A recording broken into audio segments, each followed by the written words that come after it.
2015 has come and gone, and as far as games go, there were many great ones, and in this video we'll be taking a look at our overall top 10 games of 2015. Number 10, Batman Arkham Knight. Batman Arkham Knight created quite a bit of controversy when it was released. With the broken PC version of the game and mixed opinions on the Batmobile sections of the game, there was a lot of criticism heading Arkham Knight's way. However, the game still offered the same Arkham fare with great combat, and now with the fully open world Gotham City to explore, there was more content than ever. Was the game the best of the Arkham series? Probably not, but for Batman fans or fans of quality adventure games, it's still worth a look.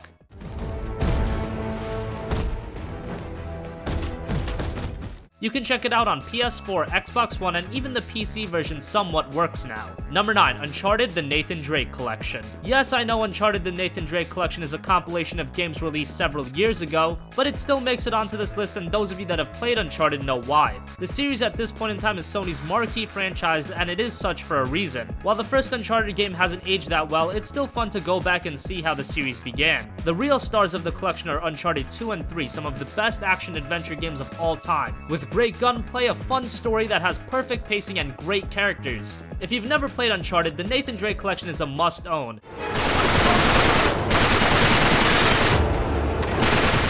And if you just want to get caught up before Uncharted 4 releases in April, the Nathan Drake Collection is also well worth your time. You can check the game out exclusively on PlayStation 4. Number 8, Ori and the Blind Forest. Indie games have been getting more and more fame over the last few years, and 2015 had quite a bit of quality in indie titles. One of the best being Ori and the Blind Forest, a Metroidvania-style platformer with one of the best art styles I've ever seen. The game has an awesome watercolor art style that adds a lot of vibrance to the world. The game also has one of the most emotionally impacting stories in games all year, and you'll be attached to the main characters right away. The gameplay is of a high quality too. It's not revolutionary by platforming standards, but it's refined and it works well. Ori and the Blind Forest is a fantastic game, and you can pick it up on PC or Xbox One.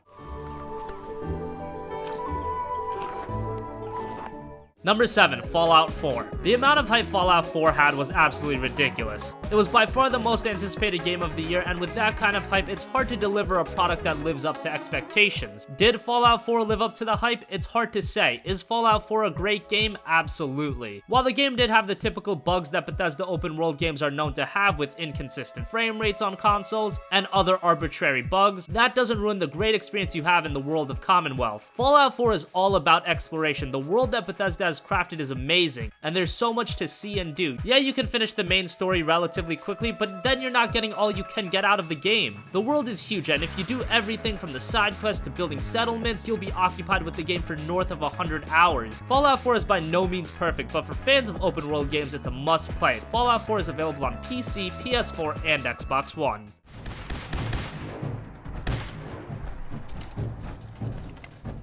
Number 6, Metal Gear Solid 5: The Phantom Pain. Metal Gear Solid 5 was by far the most controversial game of the year. The conflicts between Konami and its staff, most notably Hideo Kojima, has been well publicized. But let's not forget that Metal Gear Solid 5 was one of the best games of the year. Sure, it did have its issues such as an inconsistent story and the missing third chapter, but MGS5 does a lot of things right. The action stealth gameplay of Metal Gear has never been better, and now in an open world setting, the gameplay is only complemented by that setting. There's a lot of content in the game with the main story and the side ops, and at the end of the day, Metal Gear Solid 5 is probably not the best Metal Gear game, but considering this is probably Kojima's last time working on a Metal Gear game, we should at least have some fond remembrance of the game and not just focus on the controversy, as Metal Gear Solid 5 was a very good game. You can pick the game up on PC, PS3, PS4, Xbox 360, and Xbox One.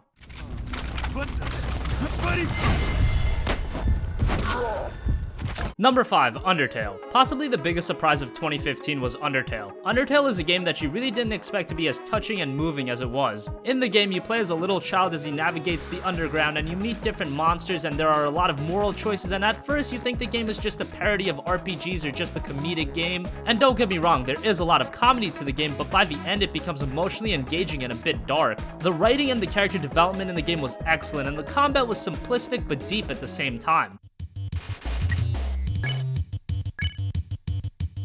At face value, Undertale doesn't look like it's one of the best games of the year, but trust me, not only is it one of the best games of the year, it's also one of the best indie games ever. The game is only available on PC currently, but it's super easy to run, so you have no excuses to play Undertale. Number 4, Pillars of Eternity.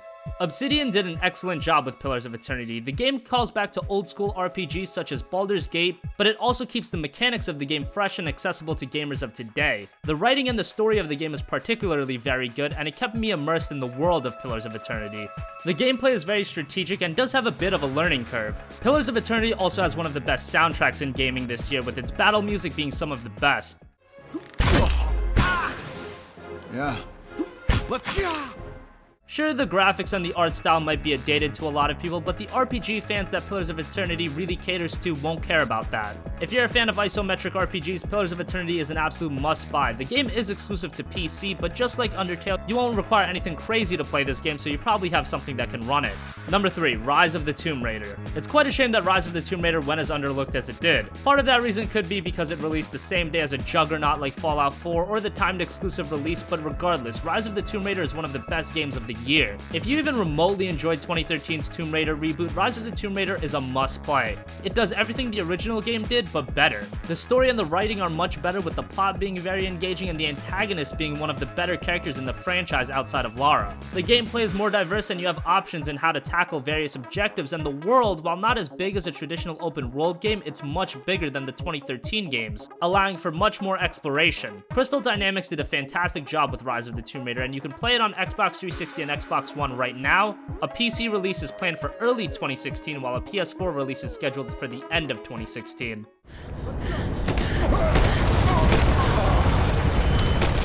Number 2, Bloodborne. Before the release of Bloodborne, the PS4 was really struggling to find that one must-play exclusive, the console-defining game. Games like Killzone Shadowfall and Infamous Second Son, while good, weren't of a AAA quality. Bloodborne was a system-defining experience for the PlayStation 4. Fans of Demon's Souls and Dark Souls already knew what they were getting into, an extremely challenging but rewarding action RPG. Bloodborne excels at being an extremely atmospheric game. The music, the art style, everything blends together to create a world I found myself completely immersed into.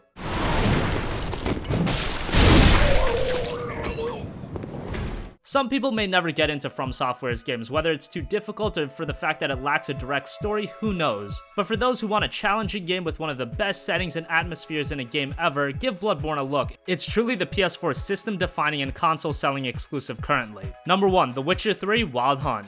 CD Projekt Red has become one of those developers, just like Naughty Dog, where when they release a game, you know it's going to be of a very high quality and standard. The Witcher 3 is an open-world RPG, but what's amazing about The Witcher 3 is that it doesn't lack in any area. A lot of times what happens with these big-scale open-world games, because there's so much to focus on, a part of the game here or there doesn't appear to be made as much of a high quality as other sections of the game. That is not the case at all with The Witcher 3. Nearly every bit of content in the game is excellent, from the story, the world, the graphics, the voice acting. 3 days. Trail's fresh. But it looks like it leads towards the... Sure, there might be a side quest or two that are just fetch quests and not that engaging, but that's it. The sheer amount of quality that CD Projekt Red was able to put into The Witcher 3 is staggering, and for this to be the last tale of Geralt of Rivia, it was a fantastic send-off for the White Wolf. If you haven't played The Witcher 3 at this point, what are you doing? You can pick the game up on PC, PS4, and Xbox One. That wraps up our countdown of the top 10 games of 2015. Do you agree with our list? Do you disagree and think a game was ranked too high, too low, or a game should have been on the list that wasn't? Let us know in the comment section down below. Thank you for watching, and goodbye.